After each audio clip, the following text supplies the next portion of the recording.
Listen, before we even start, I just want to talk about something that and myself getting injured, and I know other people getting injured. Let's talk about the streets first in DC before we even talk about cars, trucks, street cars, whatever. Let's first talk about the conditions of our roads and our streets in our city. And let's put a microscope on these things. And let's talk about specifically Benning Road and Florida Avenue. It has to be one of the worst streets to travel on in this city. You cannot go a block without hitting a bump on the road, without hitting a pothole, without riding over glass, without something. And it's sad. And it's been that way for I don't know how long. It's been that way for I don't know how long. We have a new council member in Ward 5, and it still has not changed. It's terrible. It's terrible. And damn it, I'm mad because I am hurt. I can barely get up and sit down because I fell off my bike and landed on my back and got hit by a car. And it wasn't the car's driver's fault. I believe they should not have been speeding the way they were. However, this all started because of the conditions of Benning Road. Simple as that. Now, welcome to this week's edition of The People's Voice, DC. I'm excited to bring on board my co-host, my dear brother, my dear friend, brother Chris Otten, former candidate for Ward 1 Council as well. Kind of our city's Green Party man. Definitely a pleasure. It's been an awesome ride these past few weeks, and just starting this podcast with my dear brother, my dear friend.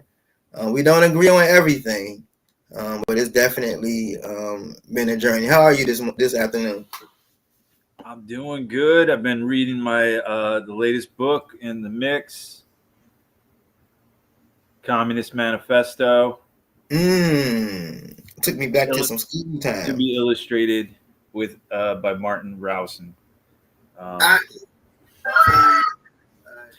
So yeah, just checking in on sort of class dynamics in this city, huge disparities. I've seen roads in Ward 3 get paved 5 times as many times as Benning Road, right? Just the disparities, the health disparities, the literacy disparities, the wealth income gap disparities. All of this is playing out right now in front of us. Yes. Every day, on our buses, we see it on the streets. We see it in the high rises. We see it in the tented encampments. The disparity is real in this city, and it's a class war. What we're witnessing against the longtime existing residents, native DC folks, and working class families, working poor.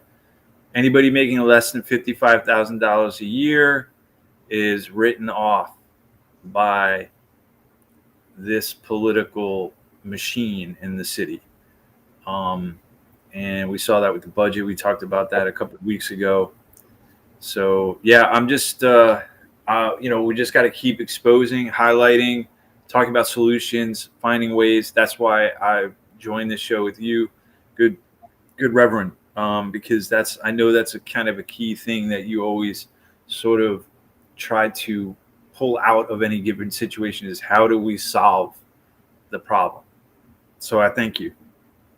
Yes. Tonight we have my dear friend. I met her actually when I was living in Ward 1. My dear friend Shantae High. She was fighting for Park Morton. Fighting, and when I say fighting, I'm not talking about the average DC commissioner fighting. I'm talking about she was giving it her all. I'm talking about she was ready to put gloves on and go outside and fight for Park Morton. That's what I mean. Like, it was not a game. If you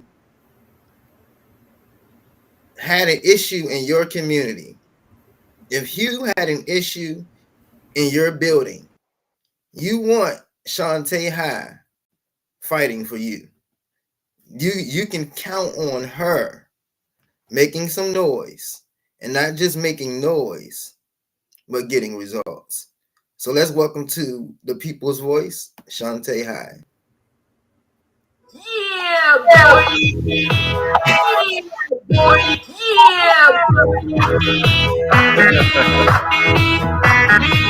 Hi, Sean. Hey, thanks for the introduction, Mike. I'm humbled. I'm humbled. Thank you. Hey, my boy Otten. How are you? I am well, 10 toes down another day, so I can't complain.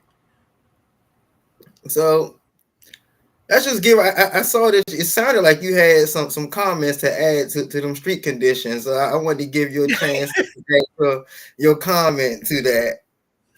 I wholeheartedly agree. In 2019, I was hit by a car while riding a scooter in a bike lane due to a distracted driver who actually fled the scene. And the report that I can actually show you is sitting right there. I'm looking at it. This thick, after reading through it, said that,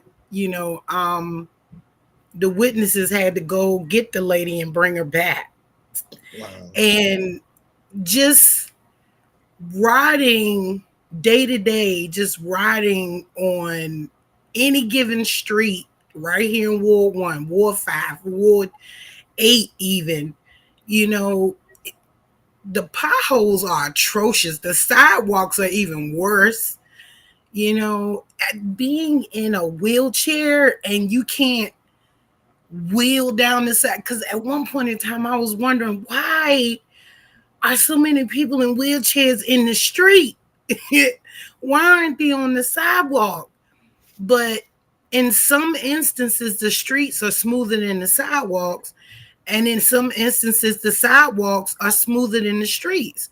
So you have bicyclists riding on the sidewalk simply because the potholes that are in these new bike lanes are not being fixed. They're not being kept clean of debris, which can get into your tire and skid you to a halt, and you could, injure yourself that way.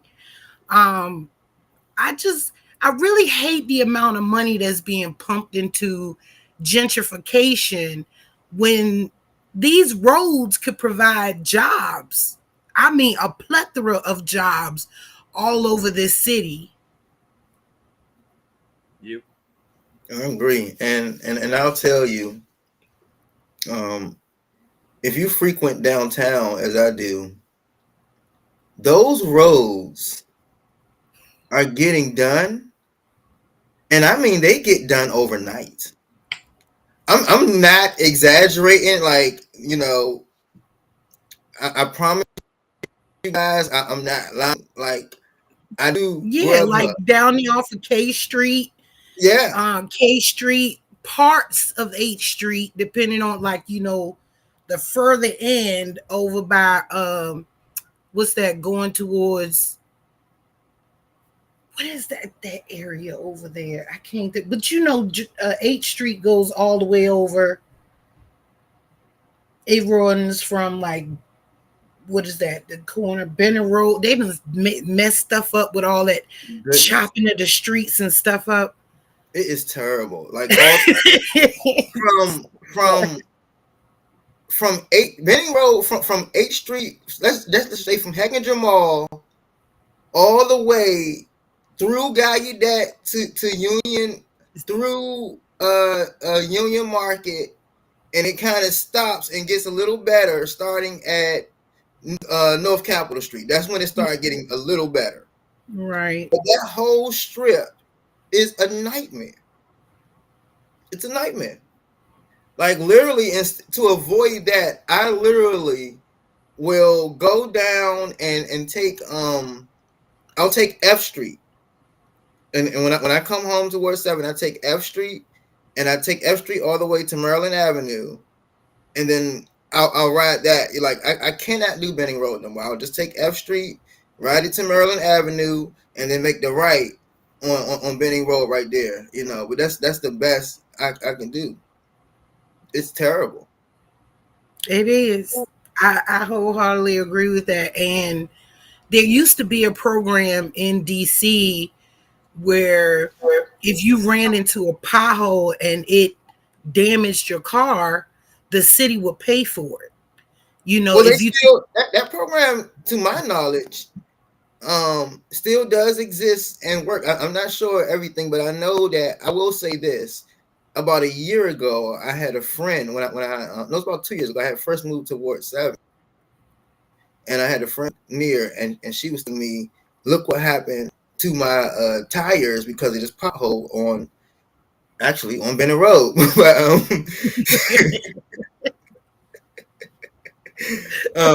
I had looked everything up and sent her the information, and so from what I understand, it took a process and it wasn't immediate.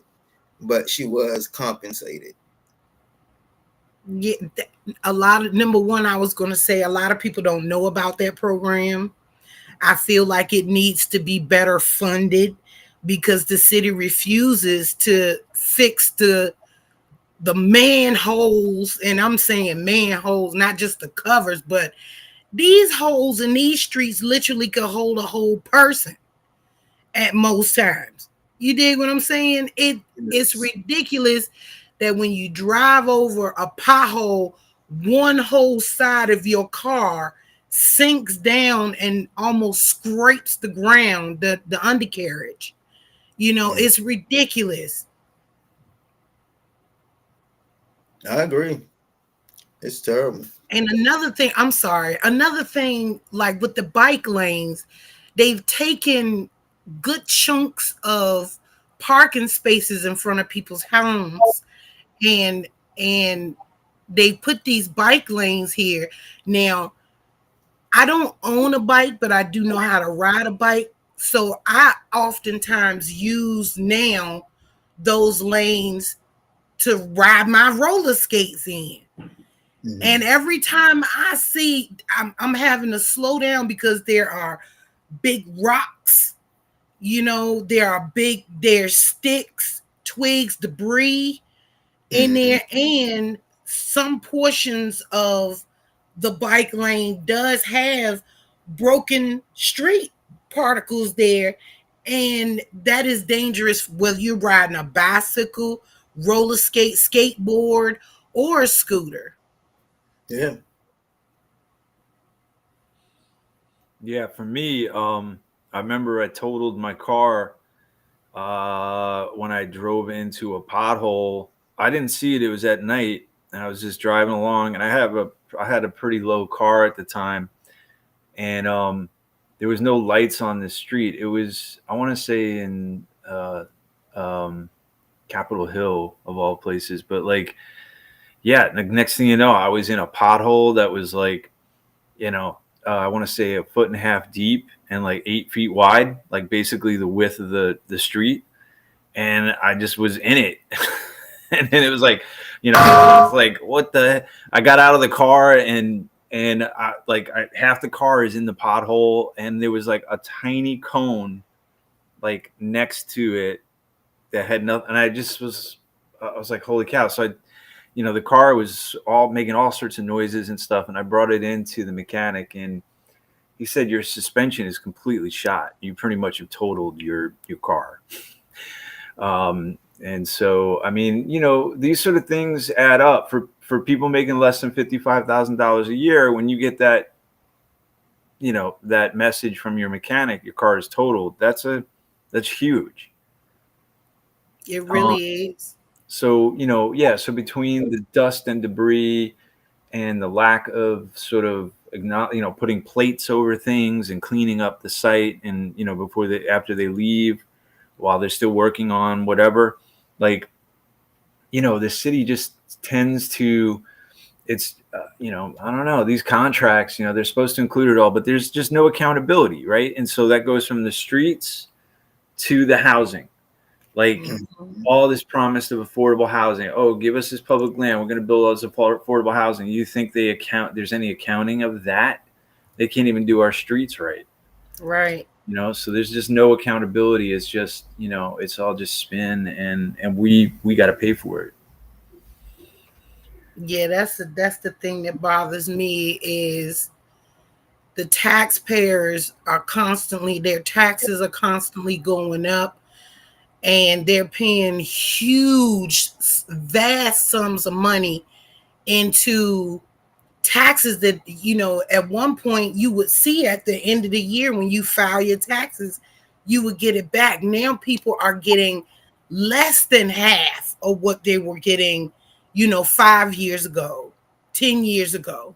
So, you would expect to see, as, a taxpayer, where is this money going? We're not seeing any real infrastructure work.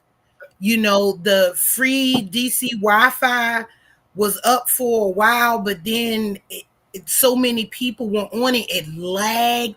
So it's like, where is money going besides y'all pockets and greasing these developers' hands and pockets? What else is it being, added to? Because the housing that is being built looks like Legos at this point. It's just, you look and it's like, oh, they're getting ready to build something there. And you don't go there for 6 months and you come back, the building is up and people are lacing up, getting ready to move in. And it's like, holy shiitakes, man, seriously?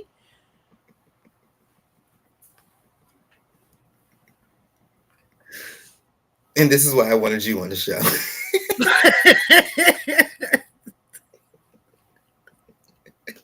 Yep. No, I mean, and thank you, Chris, for ushering up this subject of housing, which I won't get to anyway. But it's definitely real, and I mean, I wanted you particularly to talk about your experiences. First, you can introduce yourself and let everyone know what position you held and the role you played at Park Morton. But just let everyone kind of inside on what you had to endure on from a point of there's a plan going forth that is everyone is unanimously supporting, and then a judge saying, nope, let's step it back, and then we gotta let's go from here and start all over again. And like, you went through a lot. You went through a lot, and I'm still kind of learning from the steps you took, and trying to figure out how we can help my dearly beloved Potomac Gardeners. But just welcome. Thank you for joining us and share. Thank you. My name is Shantae High, affectionately and lovingly known to my community and friends as Sean, a powerhouse, loudmouth advocate that's for the people and about the people in justice and fairness. I am the president of the council at Park Morton. duly elected twice by my residents. And I fight for, housing justices, equality for Black and brown families, also my Asian families, because I have Asian in my family. I fight for small businesses and the unhoused, and I mean veterans and seniors and disability. Man, you name it, I'm in the fight for it, like the kung fu fighter. You hear me? I'm doing some and I'm chopping people in the throat every chance I get. So yeah, I feel like there should be more equality and reparations paid to Black communities, especially harmed by redlining and racism that's built into the fabric of the laws that's supposed to serve the people. Um, and yeah, that's, oh, and I'm a mom. I'm an awesome mom. My girls, they made me awesome. So I couldn't be awesome without them.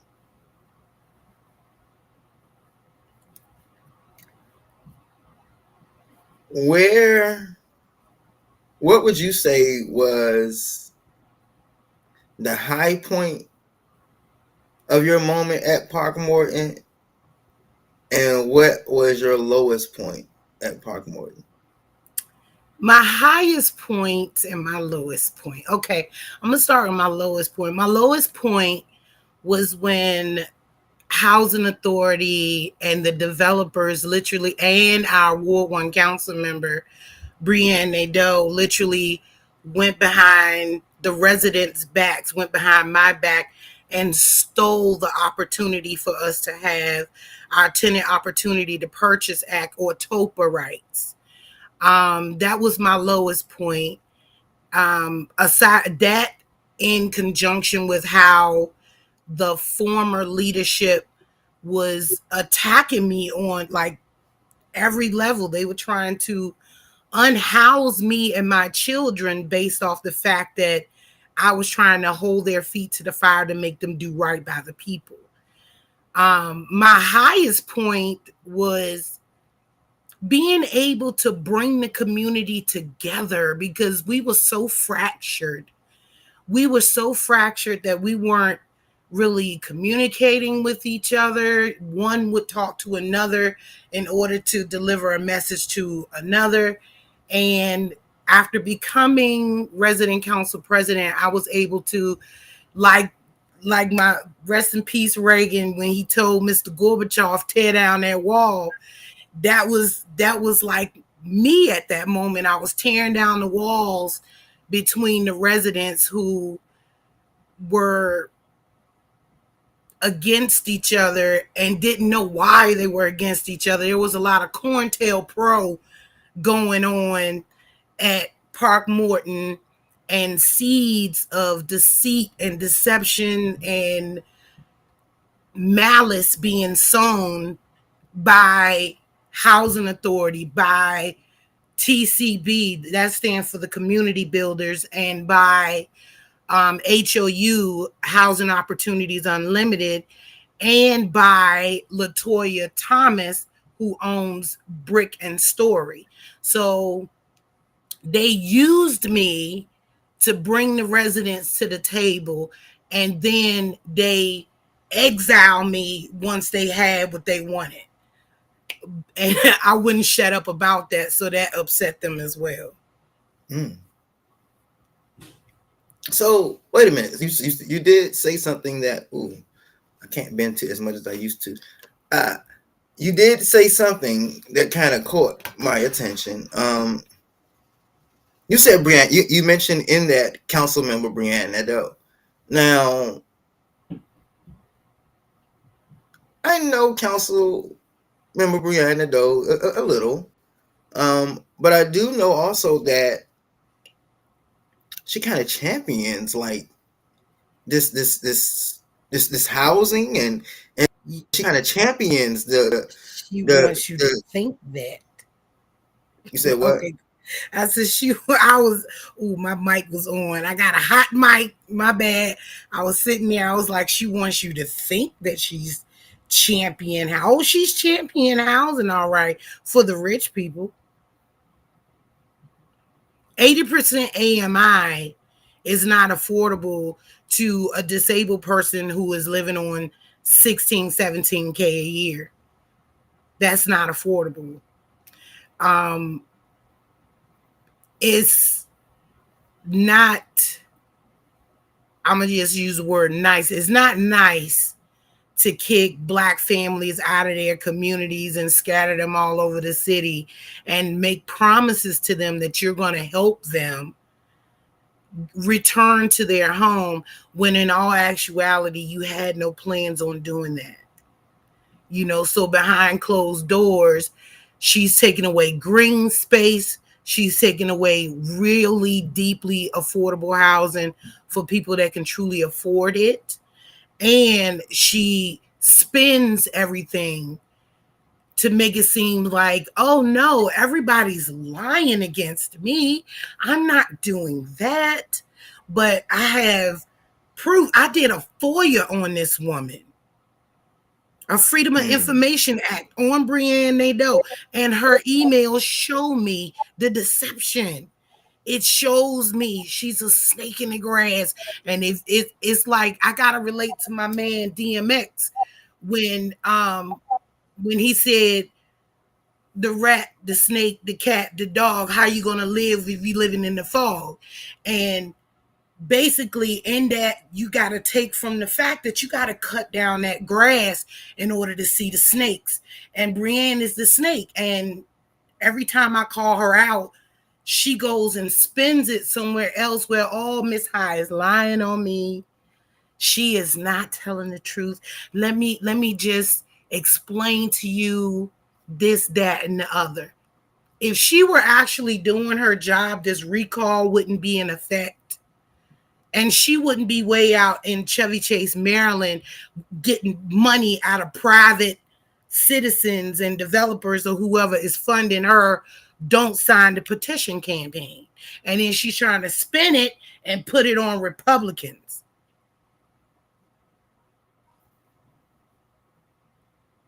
You just said a lot right there. Brianne, I'm telling you, she is. The best thing I can say is she walking in dirty sandals. And as a pastor, you should know what that means. I know what it means. Yeah, she walking in dirty sandals. So, you know, all I do is sit back and watch God work. Because, you know, like I know, the Bible says, do not my prophets no harm. And she has done a lot of God's children, a lot of God's prophets. She's done them dirty. And she may not pay for it right this second, but at some point in time, God is going to make her pay, because he says, vengeance is mine. So it is not my place to take vengeance when God says it is his. So Chris, I'm gonna bring you in, because you know, both of you are Ward 1 residents. You know, I moved to Ward 1 kind of in transition here, but for the most part, I'm Ward 6. You know, and so, you know, the Brianne Nadeau that was on the surface was always, like I was telling Ms. High, is always champion housing and always fighting the mayor on these encampments, and we cannot push the unhoused away. And, you know, so this is news, you know. As a Ward 1 resident, what has been your experience? Well, I'd say that the experience has been a masterclass in spin, obfuscation, basically a drastic sort of retelling of real people's real experiences and stories. And, it's easy to do that with language, right? So the words affordable housing, we've built all this affordable housing. Hi, I'm Brianne Nadeau. I built all this affordable housing, and we're fighting for affordable housing here. We're fighting for affordable housing there. And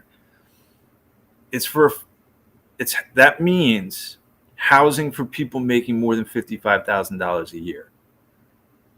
That's what affordable housing means to Brianne Nadeau. So when you hear that, it becomes kind of a frightening sort of scenario, because we all hear the term affordable and we legitimately take that at face value and we're like, yay, affordable housing. And then the reality is it's for people like making like 40 to 50 bucks an hour. The living wage in DC, I mean, I'm seeing like there's going to be a big celebration next week for the living wage, $17.50 an hour. $17.50 an hour times 8 hours a day times 5 days a week times 50 weeks a year is $35,000 a year. That's what the living wage or the minimum wage in DC gets you. So if you're making the minimum wage in DC, you cannot afford DC's affordable housing. If you make more than the living wage in DC or the minimum wage in DC, you cannot afford the affordable housing. The affordable housing is for people. Most of the affordable housing is for people making $85,000 a year or up. The low end, which they're barely building the units, are for people making like $55,000 a year. The big rub on all this stuff is that affordability in the district as a policy is fundamentally broken because it's based on area median income. The area median income includes DC, Montgomery County, Fairfax County. Two of the wealthiest counties, right up against one of the poorest cities, one of the poorest counties in the nation, right?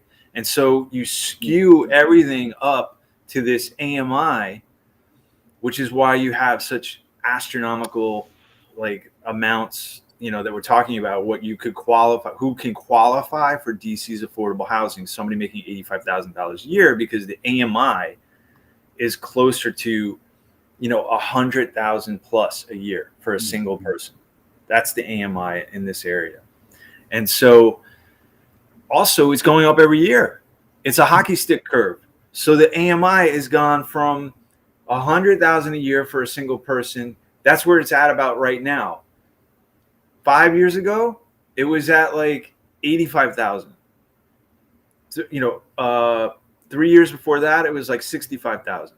So you're talking about already just starting at such high numbers.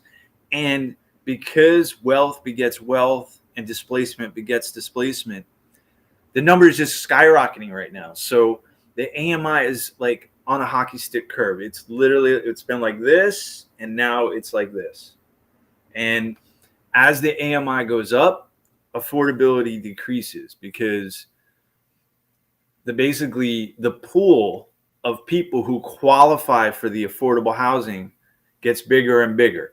Wealthier and wealthier people now qualify for the affordable housing because the AMI is going up. And it's a built-in broken policy brought to DC by smart growthers, urbanists, about 15 years ago under Mayor Fenty. And particularly the Coalition for Smart Growth is who gave us this policy. And when you set affordability at such high numbers, the existing affordable housing, the people who've been living here forever in their affordable housing at $800 or less a month, the landlords of those properties are going to be looking across the street and going, oh, wait, they just built this huge condo over here and their most affordable unit is $1,500 a month. Why am I charging $800 a month here?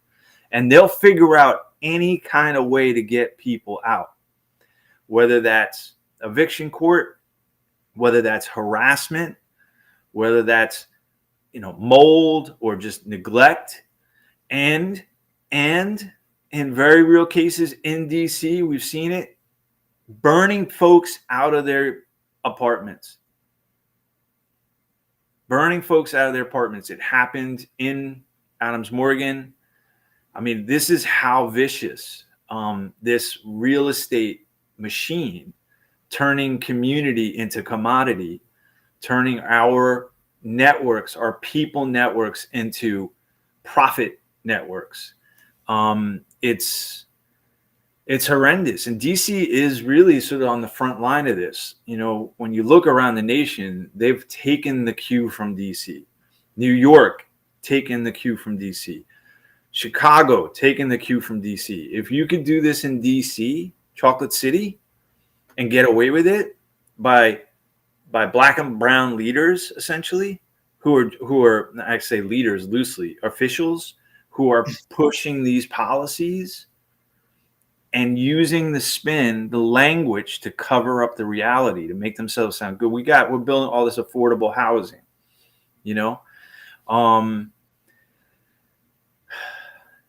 it's, to me at this point, when I see things like Kenya McDuffie's bill on reparations, again, great idea.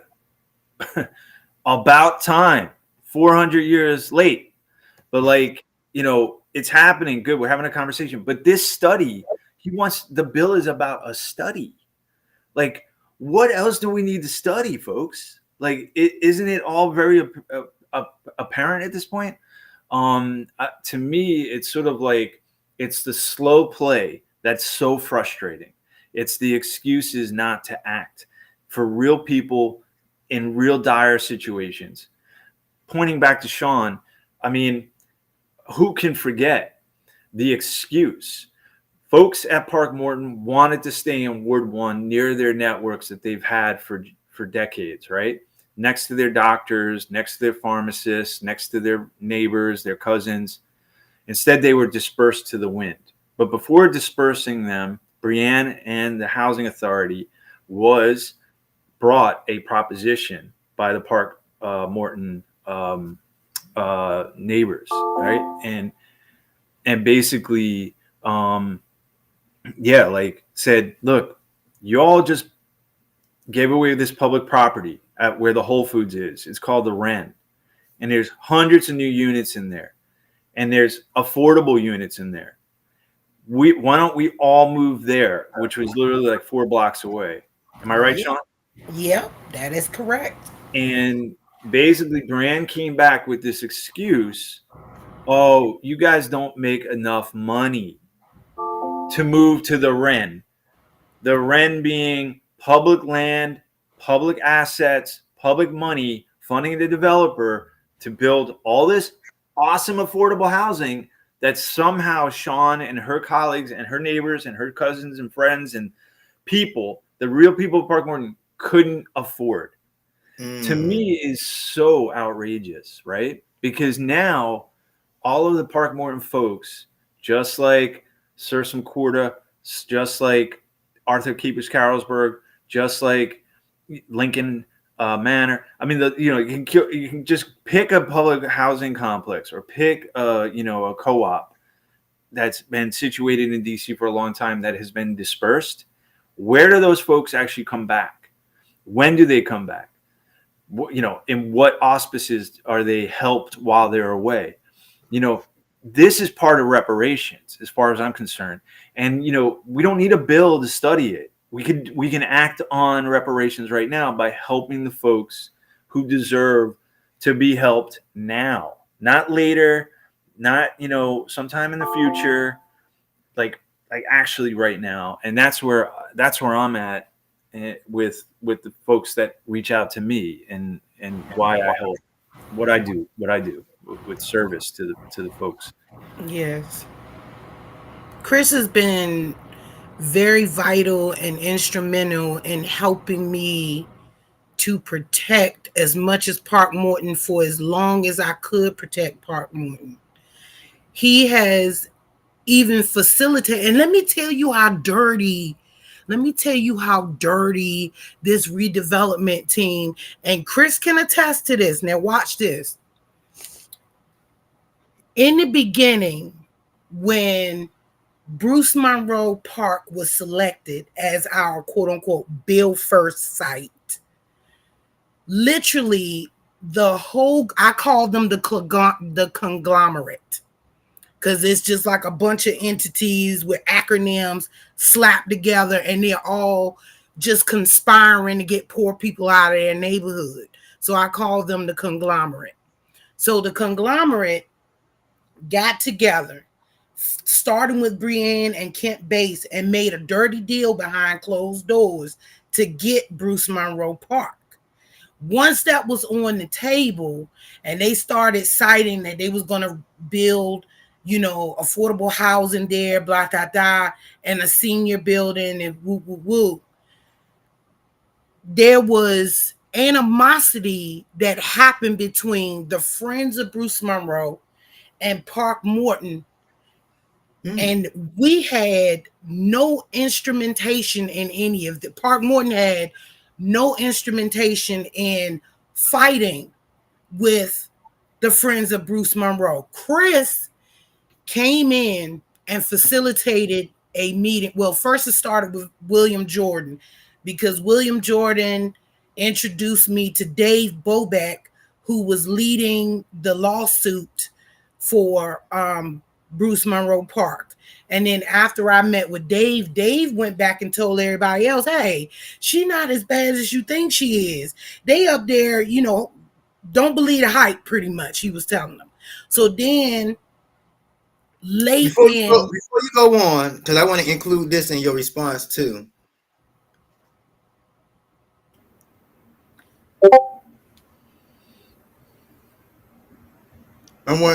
This comes from the Columbia Heights Insider.com. So big shout out to the Columbia Heights Insider.com. Okay. But you said, I would love to have my council members' full support and acknowledgement on the PMEP, Park Morton Equity Plan. However, I'd be remiss to acknowledge that she recently said in a letter to the press that she will support a modified plan, which is saying without saying, we're moving forward with the PMEP as far as building on the footprint of Park Morton, although she really didn't want to. Her hope was for Bruce Monroe to pan out. It didn't, and this is where we are. The protesters hope to see more commitment from local government officials to prevent the displacement of Park Morton's residents. And you said, I want my council member to remember that she is a community leader who made a promise to her constituents to provide safe, valuable, truly, deeply affordable housing as the chairwoman of the Housing Committee. With all due respect, we need her to stand up for us now more than ever. We're appreciative of the fight that has been done thus far. However, there are more rounds in the ring to be had, and we need her backing us wholeheartedly. Yes, sir. And do you feel like he ever came to the point of backing you wholeheartedly? I doubt that very seriously, because she has not backed us the way she should have in the beginning. It's always been about Brienne Nadeau's agenda. And she has said time and time again that Bruce Monroe is her quote unquote legacy, and she will not allow anyone to stand in the way of her obtaining her quote unquote legacy. And she's done everything possible to make it happen. So now, just earlier this year, the ANC commissioners have sold Bruce Monroe Park. The redevelopment is imminent now at Bruce Monroe Park because of Brienne Nadeau's quote unquote legacy. That part. So where do you still talk to some of the residents? Like where are the residents that were at I'm in communication with a a good handful of my residents. Some of them I'm not, because when Tyrone Garrett and Brenda Donald were in the DCHA executive director's position, they actually were blocking they were blocking my communication with my residents who had already moved from Park Morton. They said, and I'm quoting verbatim, that I have to send my information to them. They will get it to the residents. And that's not how things were working. They literally was filtering out what I wanted to do. Wow. So yeah, Brienne and the conglomerate, they dirty work.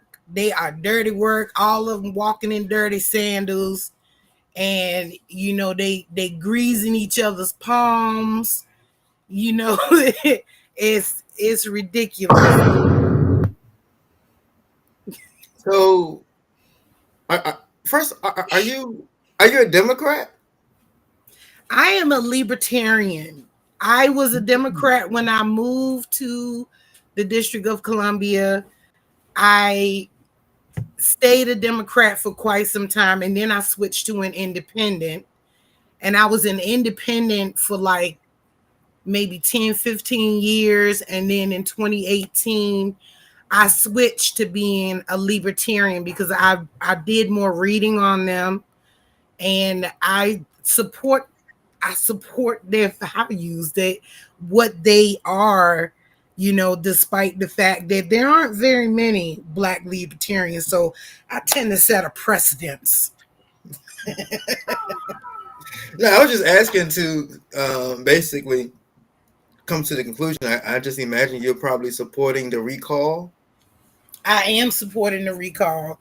I support it because Brienne deserves to be recalled for many, many different reasons. One, starting with that Main Street program. She could have advocated for more small businesses who do not have storefronts to be able to have, funding from the Main Street program. Well, don't you think the answer would be to elect a different leader? I'll just say this: I'm a Democrat. I do. I am a Democrat, and I don't see necessarily the benefit of a recall that is funded by not so many Black people. But I don't know. I just okay. So I support it, like I said, for many different reasons. There have been small businesses in Ward 1 who have gotten robbed several times under Brienne Nadeau's watch, and she didn't do anything to assist them or point them in the direction of where they could get more funding or grants that could give them that, where they could invest in better security technology, cameras, alarm systems, or what have you. There's a lot that she could have did as the Ward 1 council person, and she did not. But like I said, these issues are citywide. Like I just think that a lot of these issues are citywide. Yeah, it is. It is, but I can only address the council member that serves me. Personally, I would get on Trayon right now in the foolishness he be doing, but we're gonna stay focused. But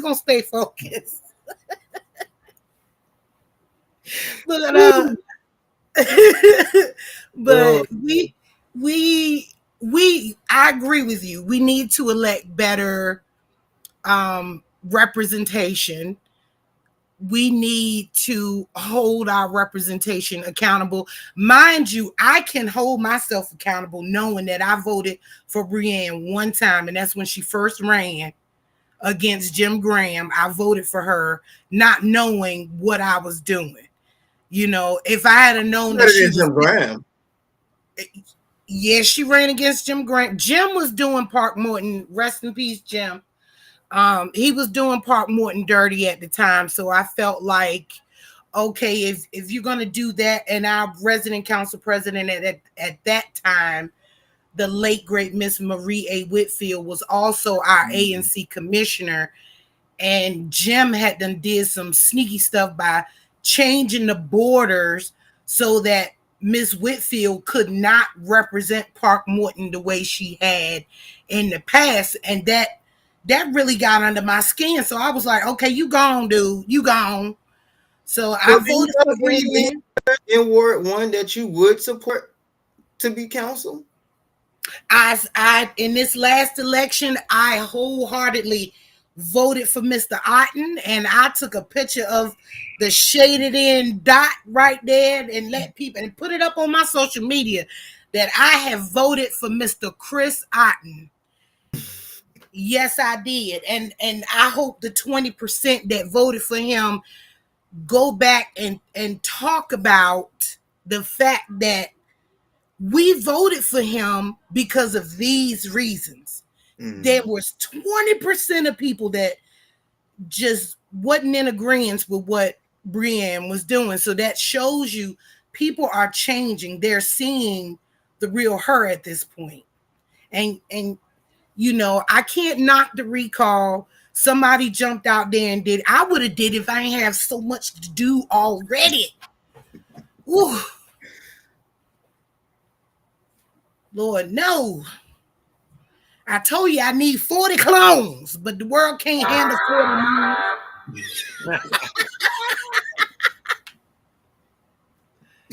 40 So here's the thing with the recall. So, you know, there's signs being put up that Brienne, I think obviously Brienne's team has pulled together. She had met with a bunch of developers out in Chevy Chase when it looked like the recall was getting serious. And so she raised a bunch of money to put up these signs. And basically the signs say, you know, say no to the recall because it's a Republican funded sort of scenario, right? And the thing about that is, you know, again, about the spin and this sort of thing, conflation. In some ways, she's right. You know, there is a push by certain factions in the city that, you know, that want to recall her and take a very punitive approach to crime, you know, throw the folks in jail, lock away, you know, throw away the key sort of perspective. But, you know, we all know that crime isn't just something that pops up suddenly and why it's a big deal. Like now it's not a new thing. But crime is absolutely related and relevant and directly associated with our social condition. I mean, people are not going into CVS to steal a bunch of toilet paper and risk, you know, years in jail for, you know what I'm saying? Like there's just a disconnect there. It's like that the struggle is real to try to just hustle and make it here in DC with the disparity and the costs and all of that. And there's not a lot of hope for the young folks. I mean, imagine they went through COVID, a period of time when a lot of folks didn't even go to school, didn't see their peers, and just sort of a serious societal disconnect, like as a young person, I can imagine, right? And so instead of exploring that, you have a faction of the city, typically whiter, wealthier homeowners who are willing to put money down to just say, throw folks in jail. And that's who Brienne is pointing at when she says that's what this recall is about. And in some ways, she's right. But there's an entire other faction of people in Ward 1. Clearly, I barely ran a campaign and I got 20%. I had no posters. I literally handed out 200 black and white copy flyers on the line at one precinct.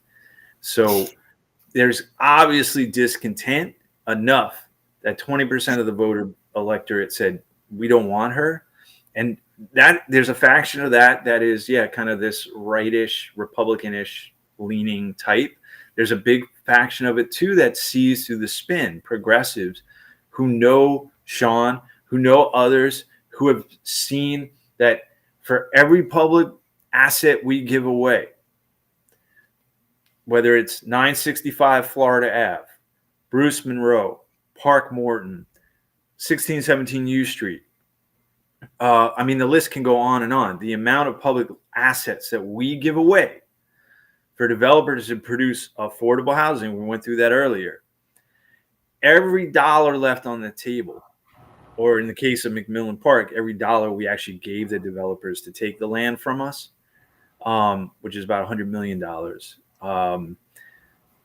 Every dollar left on the table in these public land giveaways is a dollar we don't have to make sure a child doesn't go hungry at night. Doesn't go to these programs that help folks, that give folks hope, that help folks get through these times, these tough times, so they don't have to turn to antisocial behavior. So they have to feel like they're in a corner and have to do something just to make ends meet. And so that's very real to me. And so Brianne Naidoo's policies around privatization of our public assets to become the queen maker and give away our land to her favorite developers for who knows what promises, whether now or in the future,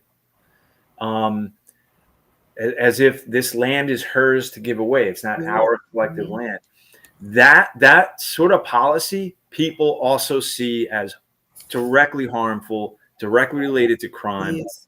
And and also equally important, probably far more important, as far as a recall, as a question around recall, because we're going to have to deal with another 4 years of that.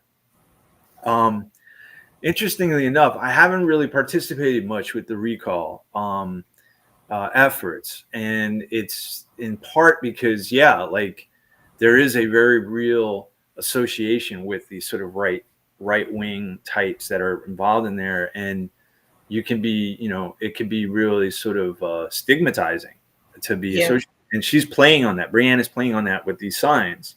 But without a doubt, there are so many policies and behaviors from this politician, who interned, by the way, at AIPAC, right? The American Israeli Political Action Committee. She was either, this is all on her resume, interned with the Anti-Defamation League. You want to talk about racist sort of groups, who hate a whole group of people just by where they are on this planet, in Palestine. It's also a big reason why we see there's a lot of commotion right now about the ceasefire bill that is gaining momentum in the council, where a lot of folks want to pass a ceasefire bill. And she is adamantly opposed to that. And there's reasons for it. And there's reasons why she gets money from certain groups of people. And I'm putting this all out there, it's backed up by certain things, there's evidence of this. I don't have it at my fingertips, but suffice to say, she has learned a lot about spin, propaganda, and how to control the narrative around these issues, so much so that she wins progressive support because it sounds like she's doing good things. And in some ways, she's done a lot of good things for women, for mothers, about healthcare. There's a lot of good stuff that comes out of that office, but the harm, when you contrast it with the harm to rooted Ward 1 DC people, by the way, Ward 1, some of the highest Black displacement over the last 10 years. Yep. Right? I mean, 25% of Ward 1 Black population gone over the last 10 years. She's been around for 8 of those 10 years. Yep. So to ignore that and yet do these other progressive things, it is just a dissonance and a contrast that just can't stand really very well. And I understand why there's a recall campaign for those purposes. Mm-hmm. Wow. Agreed.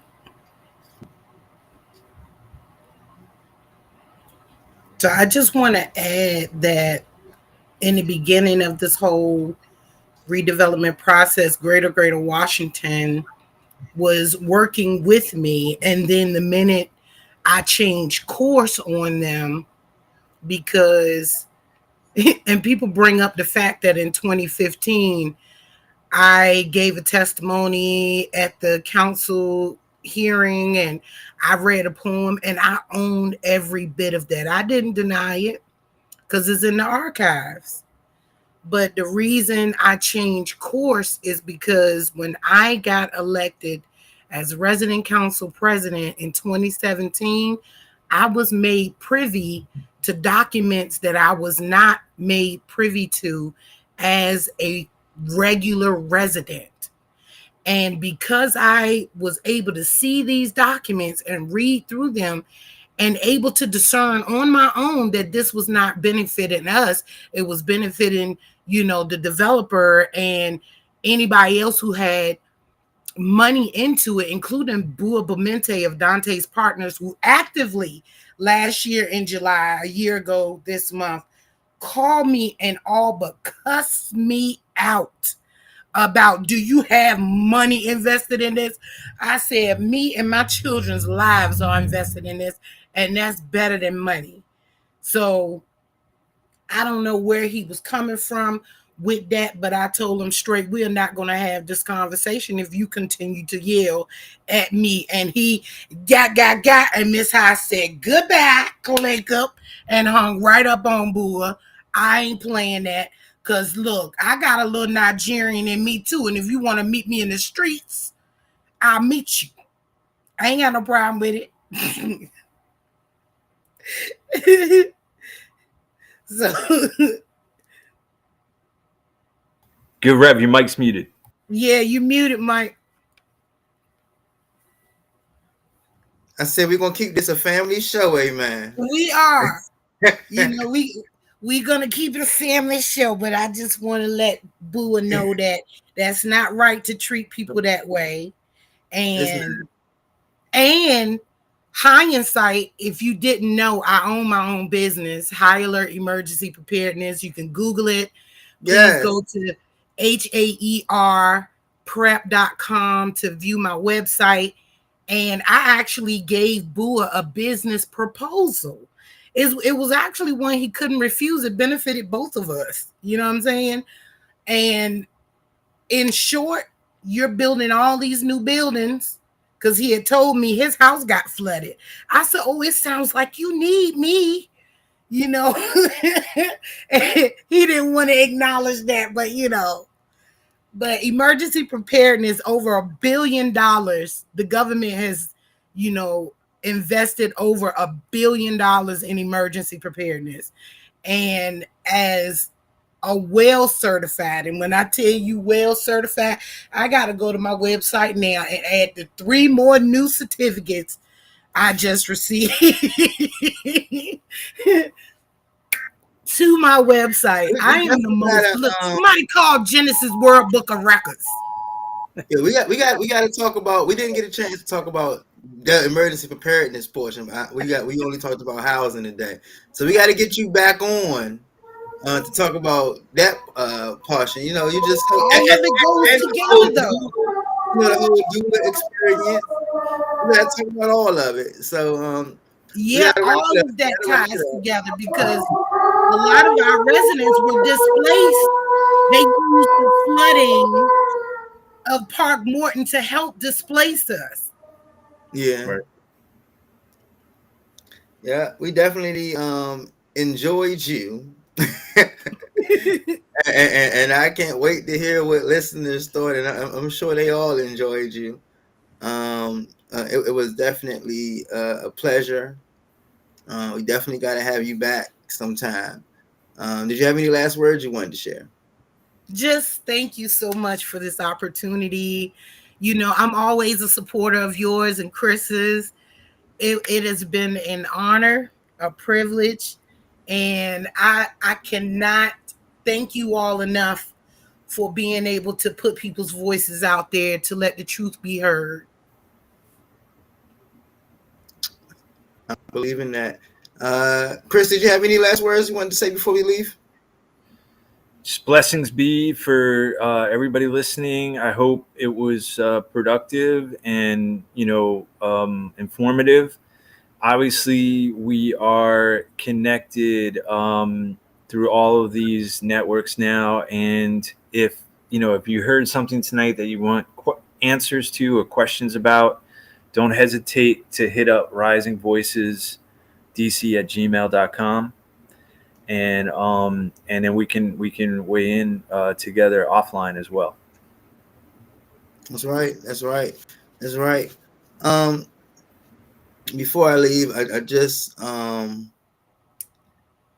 wanted to encourage the public to really in and know what is going on. Something bothered me last night. I was talking to a friend, and I'm going to say this very quickly. We're definitely running over our time, but I was talking to a friend, a younger friend who was in their 20s, and they said,